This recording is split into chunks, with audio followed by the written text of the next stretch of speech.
Group से एक और टेस्टिमोनी है जी, बोलें बाजी। जी शाह साहब जी, हमारे घर गैस नहीं था। मेरी मदर के पास स्पेन में सिलेंडर संडे वाले दिन ना शॉप ऑफ होती है, हाँ तो समझ। संडे की सुबह ही गैस जो है ना चला गया था, सिलेंडर खत्म हो गया था।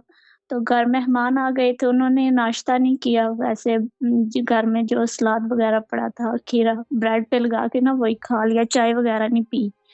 तो हमारे घर मेहमान आ गया मदर के पास, तो वो कहते हैं कि हमने तो चाय पीनी है आपके घर, घर से पी के नहीं आए।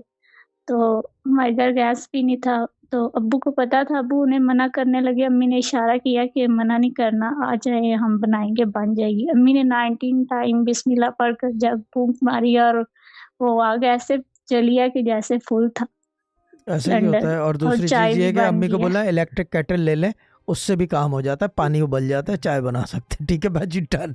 ये भी आसान जी। तरीका है, अगर बिस्मिल्लाह न पढ़ सके तो इलेक्ट्रिक केटल ले ले। ठीक है बाजी, हो गया।